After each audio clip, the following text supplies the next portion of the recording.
Hola chicas y chicos.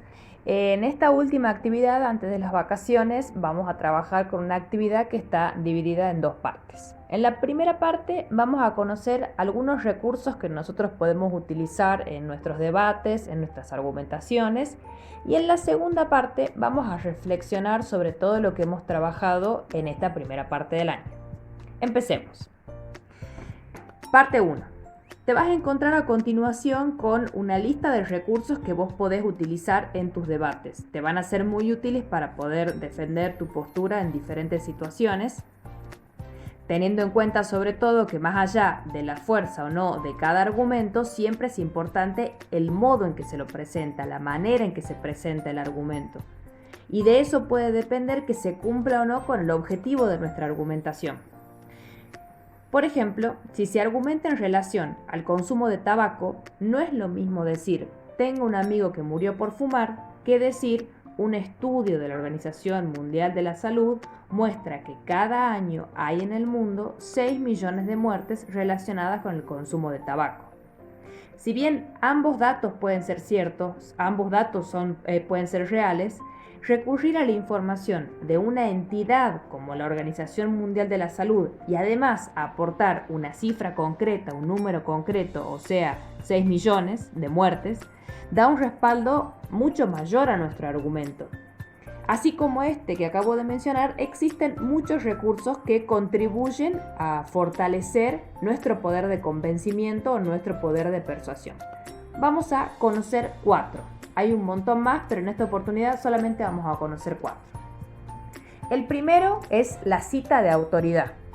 Se hace uso de una fuente prestigiosa, de una personalidad prestigiosa, de una institución prestigiosa para poder apoyar nuestro punto de vista. En el ejemplo que he dado anteriormente, por ejemplo, sería la Organización Mundial de la Salud. Hay que tener en cuenta que la cita de autoridad tiene que tener muy visto lo que es el contexto. O sea, si yo estoy hablando de algún tema de salud, me va a servir utilizar una autoridad como la Organización Mundial de la Salud, como algún médico reconocido, alguna médica reconocida, alguna enfermera reconocida, alguna institución, el Hospital Zonal. Tener en cuenta eso, si yo estoy hablando sobre cierto tema, cuál va a ser mi cita de autoridad, para no caer en las falacias que hemos visto en las actividades anteriores y caer en una falacia de autoridad. Tiene que ser una autoridad pertinente. Otro recurso es el ejemplo. Se enumeran ejemplos que demuestran la tesis. Pueden ser introducidos mediante los dos puntos o expresiones tales como por ejemplo, como, en particular. Esto es interesante porque tenemos que tratar de no caer en la generalización a partir de un ejemplo, pero sí se pueden incorporar ejemplos a nuestras argumentaciones que pueden ser útiles, pero sí es importante no generalizar a partir del ejemplo. Otro recurso que podemos utilizar es la pregunta retórica. Una pregunta retórica es aquella cuyo objetivo no es expresar una duda, no es pedir una respuesta o una explicación, sino darle énfasis a lo que estamos expresando o sugerir una afirmación. Por ejemplo, si seguimos con la idea del debate sobre el consumo de tabaco, si yo en una argumentación digo, por ejemplo, ¿cuántas muertes más por consumo de tabaco tenemos que aceptar para poder hacer algo al respecto? No es que yo esté preguntando y quiera que alguien me conteste cuántas muertes más, sino que estoy haciendo una pregunta que apunta a la reflexión. O si yo digo, ¿acaso no es responsabilidad del Estado encargarse de que los jóvenes no lleguen a consumir tabaco? Eso es como una afirmación en realidad. Yo estoy afirmando que el Estado tiene que hacerse cargo, pero lo hago en modo de pregunta. Entonces puede ser una pregunta que apunte a la reflexión, que dé énfasis a lo que estoy expresando o que sugiera de algún modo una afirmación. Y por último tenemos el recurso de datos y estadísticas, que también se ha utilizado en el ejemplo anterior de la Organización Mundial de la Salud, en el que he dado el número de 6 millones de muertes.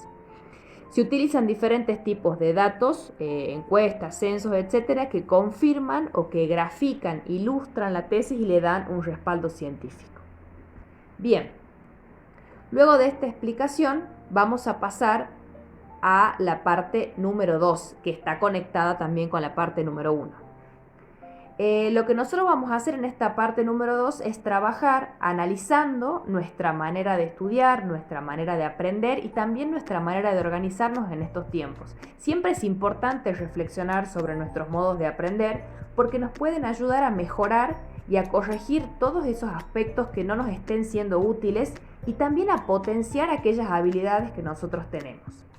Entonces, teniendo en cuenta los recursos vistos en la parte 1, lo que tienen que hacer es escribir un breve texto en el que ustedes expresen su opinión y además expresen y cuenten su experiencia como alumno, como estudiante en estos tiempos.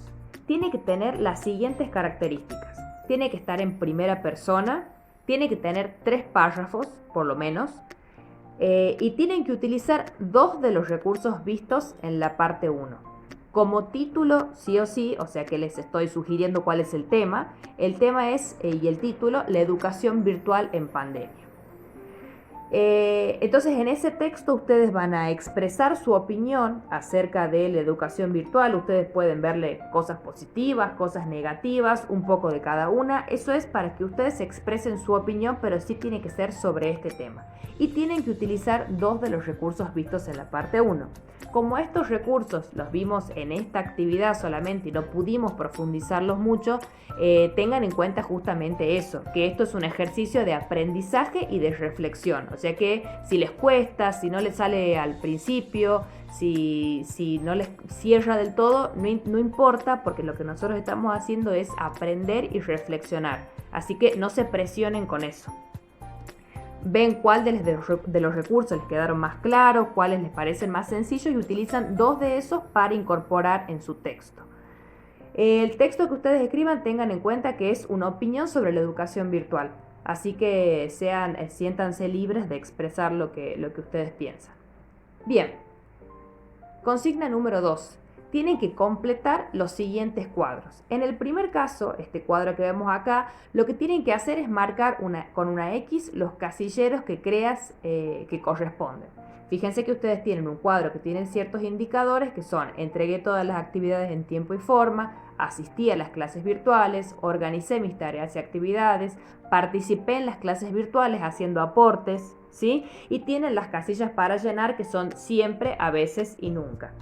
Este cuadro que ustedes tienen que llenar es, como en el caso anterior, es una actividad que apunta a que ustedes reflexionen. No sean tampoco duros con ustedes mismos, tengan en cuenta que ustedes están haciendo un esfuerzo, que la educación en este contexto es un poco bastante más complicada. Entonces, si en alguna de estas características, en alguna de estas categorías, ustedes quizás no estuvieron, no marcan el casillero de siempre, no importa, porque es algo que se puede mejorar. Y lo importante ahora es que ustedes reflexionen sobre lo que hicieron, ¿sí? Y después tienen que completar 2 cuadros más, que son los aspectos que debo mejorar el próximo cuatrimestre son, y ahí hay una lista que ustedes pueden llenar. Yo puse una cantidad de ítems, ustedes quizás tienen menos ítems o más ítems que consideran que tienen que mejorar. Otra vez les recuerdo, no sean tan duros con ustedes mismos, no sean tan críticos, tengan en cuenta el contexto. Y por otro lado, los aspectos positivos que debo fortalecer el próximo cuatrimestre. Seguramente ustedes en este tiempo, que ya tienen 1 año y medio de experiencia en educación virtual en pandemia, seguramente hay cosas que ustedes han dicho: esto la verdad que me sale perfecto. O decir, por ejemplo, mira, yo cuando estudio desde las 3 de la tarde en adelante, estudio súper bien, o me sirve mucho más estudiar a la mañana, o bueno, cuando yo escribo en una agenda lo que tengo que hacer la semana siguiente, me sirve. Entonces ahí anotan cuáles son los aspectos positivos.